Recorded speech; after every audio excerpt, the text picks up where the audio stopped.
Sunyami, Sunyami, Maokra. Adolfo, this is Grandma Young Lady on Life and Duties Ministry. Obrani abrabo esumu na yewo sabri. Adolfo nyami shra o se wayemre ama Grandma Young Lady. Na ene dwumadi no ye de kɔ ayonkofa mu. Sai na ayonkofa sitie. Na sai na Bible kra wo hu ayonkofa. Sai na nyame asɛm nso value ayonkofa. Ana tema ewo ayonkoye mu, ana ayonkogro mu. Eno nti dwumadi no ene matodi ayonkofa. Na ensem bebre wom, revelation bebre wom, entitiye bebre wom, na akyerɛdeɛ bebre wom. Eno nti enkɔ baabia na me YouTube channel no Grandma Young Lady. Unya subscribe ya na wa ye ne sama me. Me ni wa na ye adwuma. Na wa subscribe ya be den adwuma ya konkan. Me Facebook ye Sandra Afra motivational speaker. Uhu ya ne no so wakɔ na wa hwe videos na ɛwɔ hɔ no na wa share bi nso ama afoforo na ɔmo nso ensa aka bi. Wo de wo pentem na wunya ntie kura eno ane sɛ obɛbɔ share button no so na ɛne afoforo nso akyɛ sɛnea ɛbɛyɛ a ɔmo nso benya emu enhyira emu yedie emu nepa menim sɛ de tie bia no tumi bi di masɛm bia akyi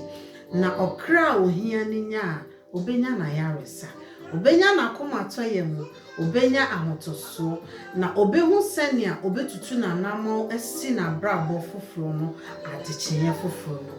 Onyame shra o se wo ho mame na me so me wo ho ma your favorite lady and so you are my favorite people. I love you all too much. Ayonkofa. Wasisa wanya mam unuanu munkume. Ana mi nuanu munkume. Wanya mame. Enu nti se wo ayonkofa mu a eye ehunu ne wo se wo ye.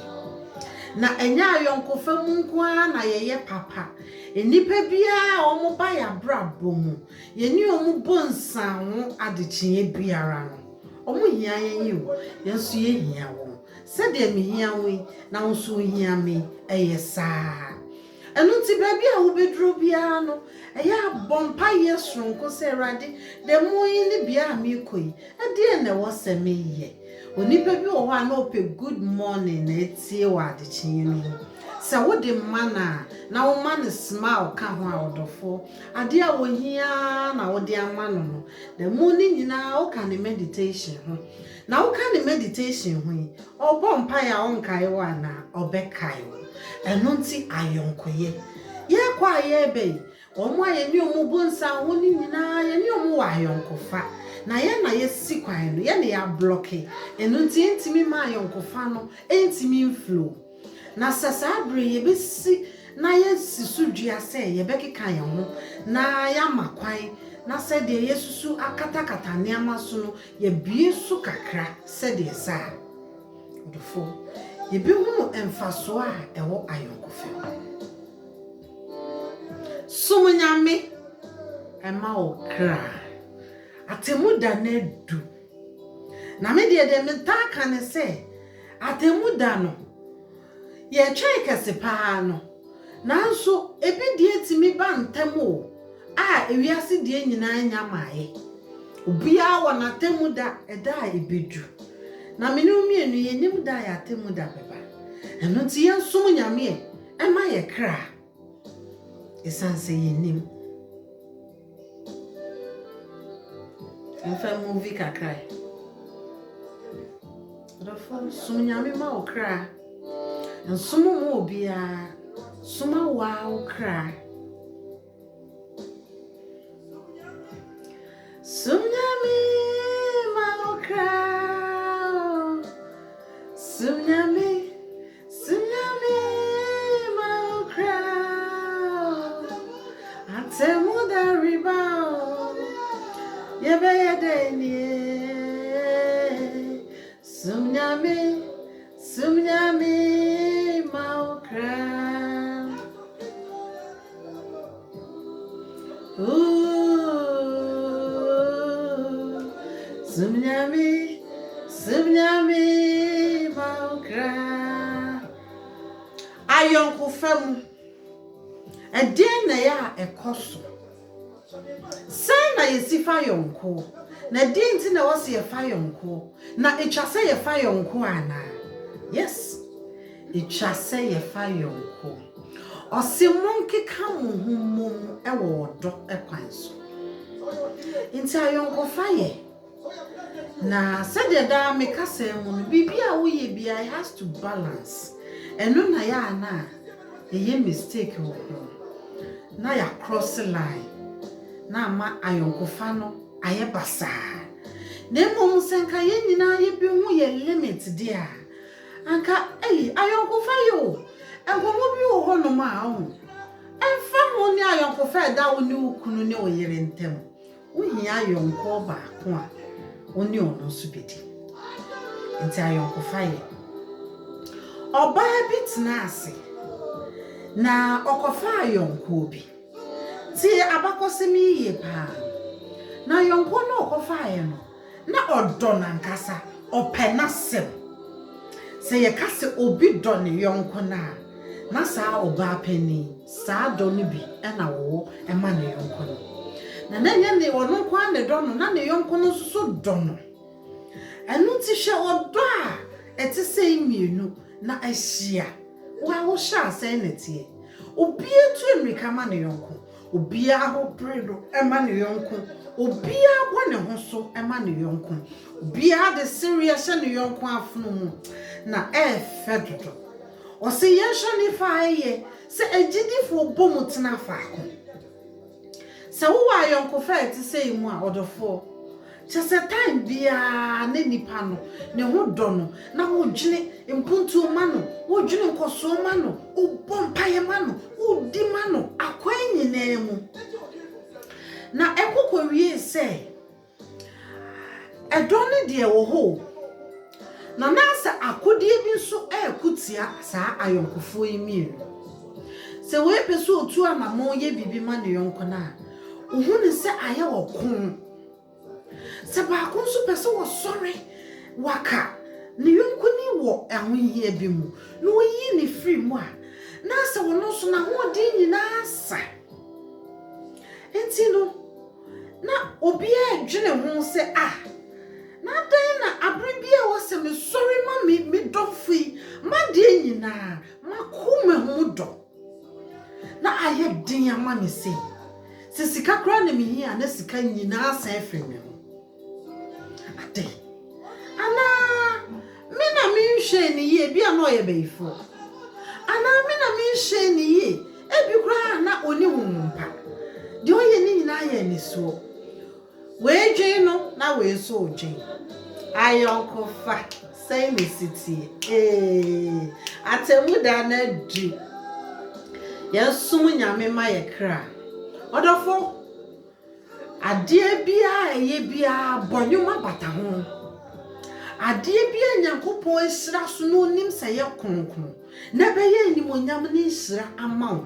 na afenu ni nyina benya so mfaso no yemfa ne tra enje free sa odoni wo ho but na ekon bi nso etuatua enchenchen enunti ba kutu da bi si ho se da bi me de beye mpaibo na minim se mi ura mpaibo mu a onyame be ma me emunti ase de hinte bia onyame be dan na di na me yonko yi die me nue yi die ma die nyina yi die se ni amedo no yi die impose wo ye beifo pa me nye ni mo ma ne nko hallelujah hallelujah hallelujah hallelujah hallelujah praise the Lord hallelujah odokainie odokaina owura hunhum epe hunhum nimdie hunhum nyansa hunhum dense hunhum mashe hunhum hunhum na watimi de ne do asan akonkan fofo Bibi sa wo se wo sa odo ni bi ma odofo bi ana se uhunu se kun bi ni tina na watwitwa so mpa asem na fe na o prayer topics esa beye different topics de da wanim no kra list no wo ba ensi ase na fe na osa betrechre and afofo list asha ase ni ebusu eni no onko no wagya no and the kind Bible me. Matthew 25 verse 40. Ehona me beken. Because ehona be me yehunu say edru sa yentwitwa so ana yento aso. Matthew 25 40. Ose na wahini bebu ase won say no kra me se mo say samoye ma mu minuanom enkituwa yi maye amame ena oka ena osan beka kire wona wo ni benkum no nsuso se mu a wadome mu onte ni ye o mu free me so nkwai da oja yesiesi enumu na mo beko na di nti na oso wode omo koda oja wasiesi no ose da oja yesiesi ama obonsam ene abonefo enum na mo beko na ekomode me na mo ama mi bribi anie sukomode me na mo ama mi bribi anom me ye owowo na mo amfa me ankomo fie me da adeja o na mo amfra me ntoma me yare ye na me da afiase na mo amehye me to aswa de akọ 44 no o se ana wonso ebebua no se ewrade na de na wo kai ewrade drum bia na wo ahomete dodo da be na wo yare ye da be na wo da afiase da be na wo da adeja da be na komumpodi wo wo si ya anye we no nyina ama wo na ho na wo no so sa bua se won se nokre mesemo se mwanya ma enkitwa yi mu baako yi mwanye ama me ediwe 45 Matthew 25 40 to 45 Sami da adeja na mo enfra me ntoma ekomode me na nso mo ama me bribi ani me yare ye na nso mo amfi me because there fiase mo amehye me ye ohoho mo amma me dabre mo afa me ankomo fie enti da ojem ana odofo me di ni nyina eba ayonko fam se woni obi ni ayonko fade a edurumre bi aya na wotene wonsa wonim se de ebekọ na ayonko fagina hodo na ene no me de baba yen yonko a eben enipa bi wo ho no ma one wonam no hu so problems do so a obetwa wonsem so aho onipa bi wo ho a one wonam no hu se abobo die bi wo abrabo mu a ono ntumi nhyɛ wode ono so wa abobo a wodi entifa wo hawko na watwa so ahai oda fiase o wanfi no ne wra hoye wankyekere ne wra ode na sem beto wanim eye dede opamo no eyi ne niamegu abonten na wo spare room wanye no enunti wo se mo free me sonko mo anye amame ebra na me na odofo sebe ya nyira ya asem nintino yankofa saa ayonko papa na medi ho adanse emra metu yenim sabe oyonko no baako edisi nani so se obebo mpae na wahwehwe die wo mu na mpaye no mu ana Nyankopɔn se wo so pese wo mu se Awurade se nipa we o mfiri mi mu nkɔ ma hwere nipa na we die makoma da ne ho otemasɛmase beso metena semase me dono na ono so dome osori ma me na me so me sori ma no na nya sɛnea yɛboa yɛ ho no nko a ɔdɔ ne mu yɛdu ɛno nti yɛgye mu ɛni ɛhɔ na Awurade bie nipa n'ani sɛ ɛne ɛhwɛ nea ɛdi ne suo ni hey hallelujah praise the Lord wɔsi nea wɔyɔnko no nea ɛdi ne su ni na ade na ɛdi ne su no obia obebata ne ho bia no ade ni bi di nipa no so odofo ade ne di ne so honhom se nyame bie wani a ani ama nipa hu no enya asem ketwa onkore ade di ne so a ponko pa a ye ka ponko nini a ponko a ogina ho a wo se ponko ni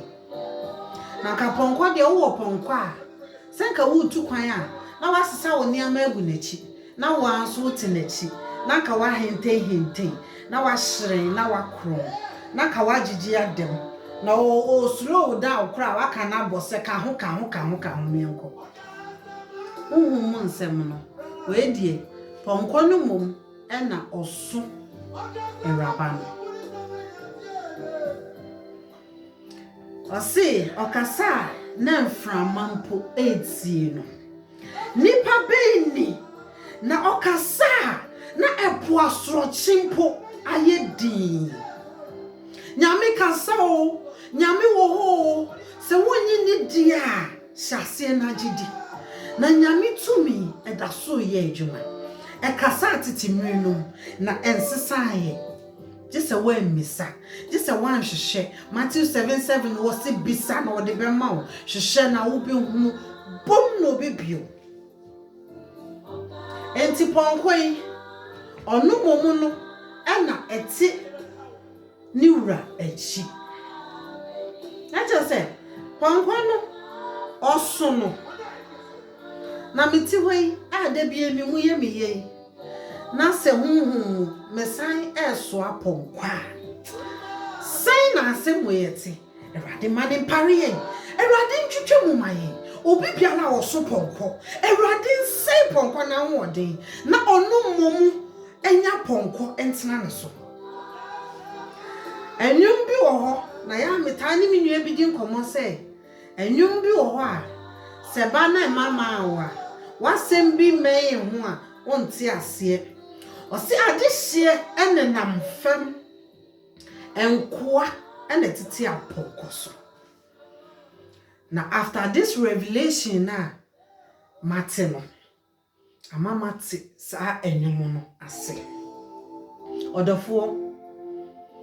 ponko enipa so aponko e ma ne yiye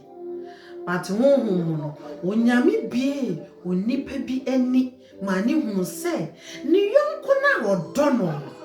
ni wo se ni yefunu mu no ni ane ho kan na ne ho aka no osoponko na nyame ka kire ne se wo be ye dia anka mema utumi a wo di bekum sa ponko kopim se ponko we ebewu wo yonko no na hoto enyamaye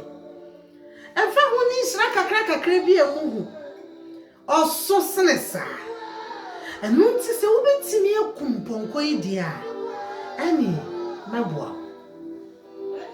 odafo wo betimi akum ponko menu ye nikan ya ye de nam asase we su ye betimi de akum ponko ana eye question odafo wo tie message we am pa cho ma me comment me di Yesu di power cho eye revelation kese na me di ama wo na obetumi aya ama me ne se wo be ma me comment sani asem no ekoma wo menu ye betime kumponko na onyame ebie nipa nani ede sekan ahye ne nsem say na chika say no empempenso we na me pese wo sha ase geji na wo de sekan no ebo honko a ubo honko a honko a fa bo honko a ensesa enko baby a esense se wotimi twa saa bia no ama etom se go honko na odi muso no we free monsa eno nti mo fa ahodie munkunim abotiri senya maria tasu se mo dono munye mu na mo de be konkan no ebre ne du eradi betio na waje me so oso se ye boya no a na se ye boya no me bompa ya hallelujah meja wo so menim se wonim ne hia me. Thank you, Jesus. Thank you, Holy Ghost. So what bompa ye bi? What treat to be happy home? What to an amobi? Sela wu shia. Shasi na fe ra hu from. Na bi se rade, so mi wani. Na won sha woden, na won ma hu nyini, ahoden, na won fan ko na woni nkonim. Nyame wo ho. What the bemma? When you mean yam, a rewa would dinner, a raddin nim, also a woosuno, a raddin nim, a raddis no waji and swa, a raddy. I can't see a dear woman for him. Or the four, and the second a kumponqua, would dear young cosso, would dear and dog for so. Ne bibi ya na na yenso ayeye no aponko no wa wo be bata sa yonko ni hu bia no unso so aponko no hey kanuli ya kamaiki zumbi ki Jesus Lord unso so aponko ni bi se wo hu se ne ade ne tie nti sei no se ye wo ene me ana yehu say ni so ade hu na anka decision be ni beteki ye betwe ye hu afiri yonko oni paso aponko ene me de we de ntu oh yes otwe hu de awatwe hu ende e won so aponko ni bio na wase mwanya ma munua no monketo no mwanya ma mi erade enti se wo yonko wo hawo mu senyame bie wani senyame bie waso senyame bie wo honhom na wonya yi kire firi wo nua bi ho wonya yi kire bi firi wo busuani bi ho wo dofo bi ho wo neighbor ho na wo ka semfa wo ho a saa no bi nso benya wo ho yi kire na wono so adaso wanya ma wo nua no monketo ano wanya amerade One would defo a ono ankasa nso edima ne ho ogie wo gie afoforo no na nyame nso somane a obegyew aba wabrabo sei neti ti se wuntimi nni ma afoforo de a nso odima no ehun beye na enje duabo eye simple mathematics uso da na wonua bi da yare mpaso awo betimi afa no oti wani so na so ndi owu kra aye beta yi ebia ne nyame de so wahwe o ebia ne wo na ye wa na wanyina mu amompa ya manunti wo betimi esa ne ho ebia na so obi asom wo da ye sa nti so no so se enye hwe ya na chese ni nyina anye hwe wanya ma wonua no wanya ama onu ewrade eno nti oyonko pai ekura sekan ana wageji baabi aya kire no ene pai na hana bisa se enti wenyina na ponko ni gina ho hwe na na ponko ni gina ho hwe no na amom nyankopon se oma utumi a 2 Timothy chapter 1 verse 7 there, my favorite scripture. Was the one my ehunhunhu. Nemum omayen to me or do any assumption. Enunti senyame ma utumi a de oya ye erade meye erade family erade maye ready aka me kwade anka meni amodin na so wo se menye na wo gina mechi meye no na medi nkunim na na nkunim de ba oba besi a okumponko na nyeso wo di tu oboni te na ka ye short second because the backbone be ana nyame pese o breaki because o breaki sa bone na ponko no se dia odi sa ayonkofo no nya ene ebusue ni nya no eto atwa Mr. nyame se tibia bi sa benwa erade ma wo sa tumi ni bi erade ma wo sa akoma ni bi erade ma wo sa gidie anamo ni bi na onfa sikan a esene fata onfa hye wonsem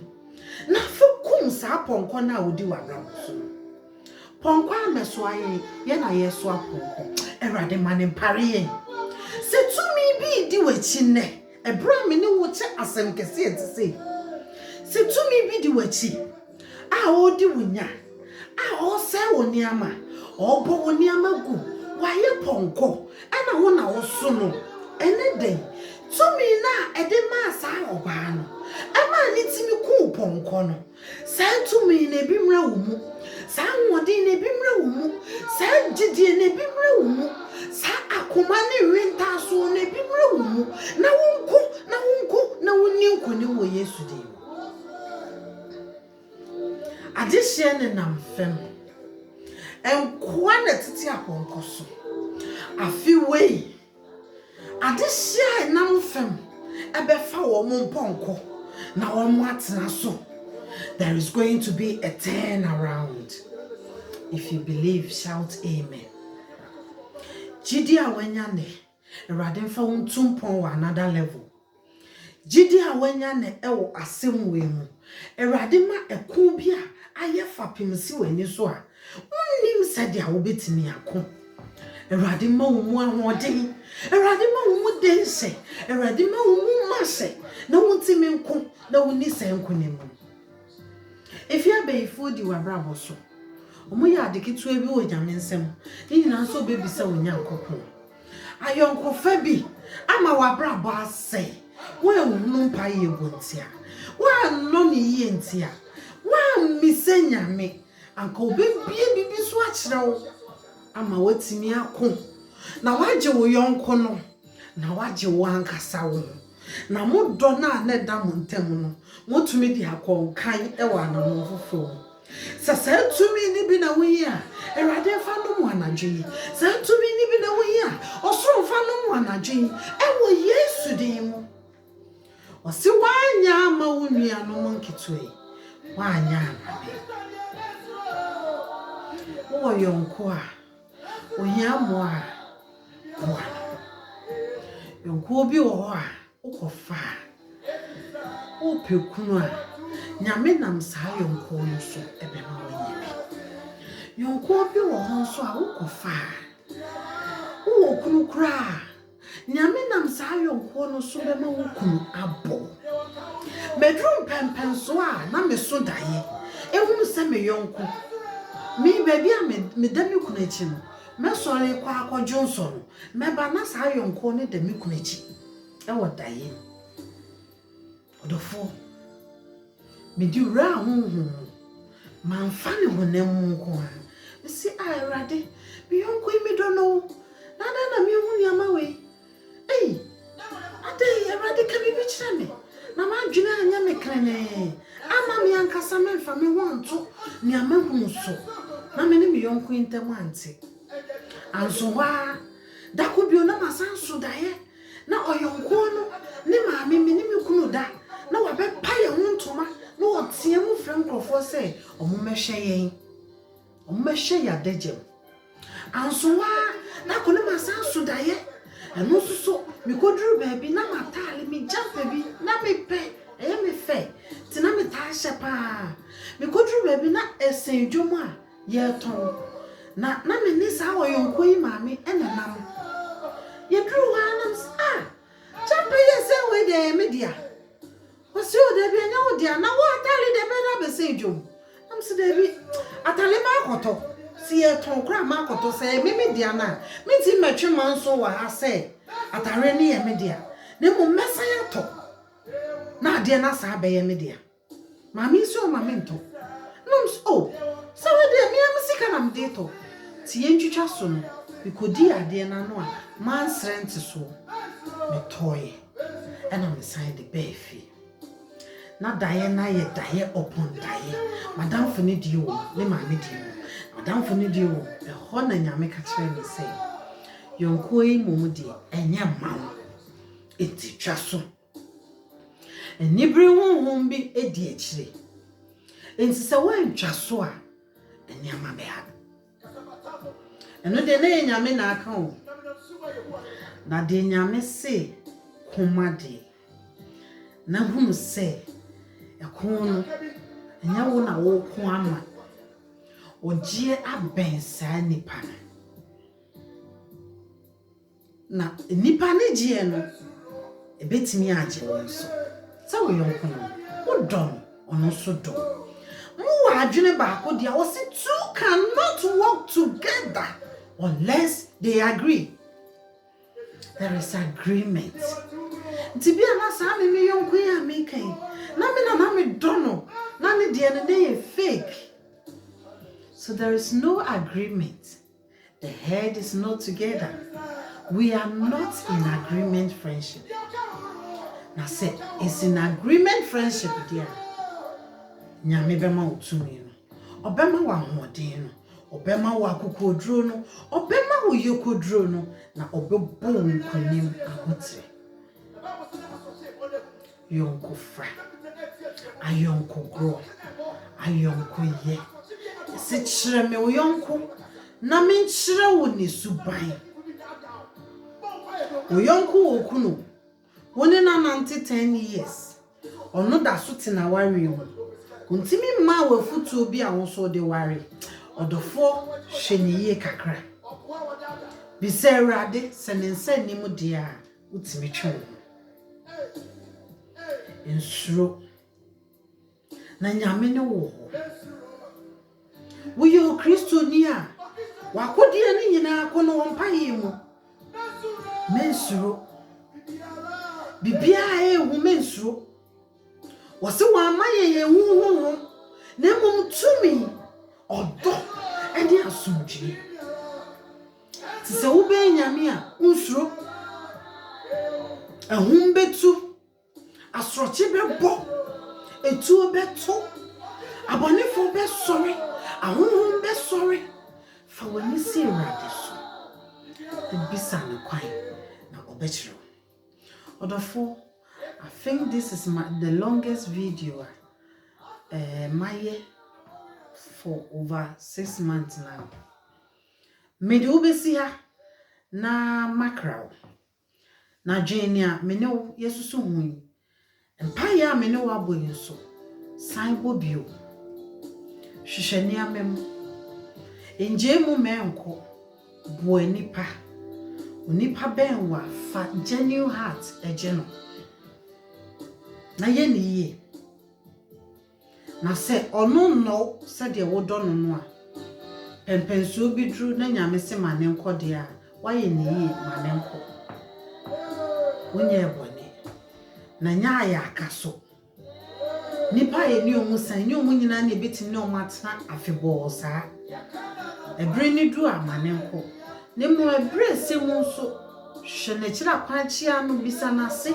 asam tunu a kojamu ne bi owe ni ji mu eni nensere owa ahunye mu yini free mu osi ye tanfu mpo da deja infra ne tuma wanya mankitwe wanya amame nkoto offering kese wa sorry dem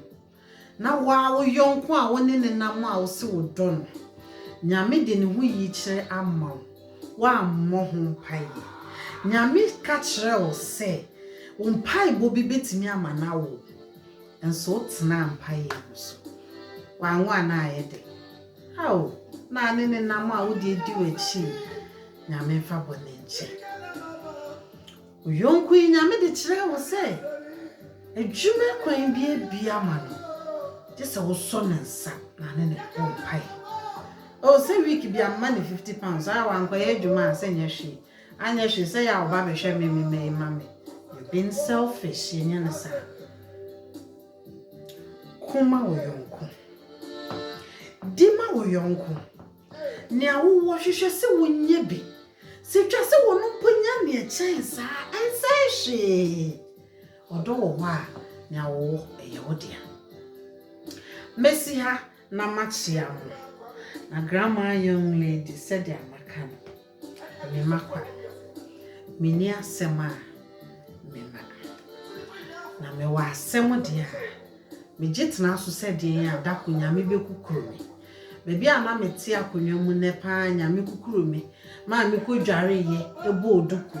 esiesie me ho eba camera ye ni no odofo sumi bi di asem ye chintin fani ago eba to me no ansani yako yankwe grandma young lady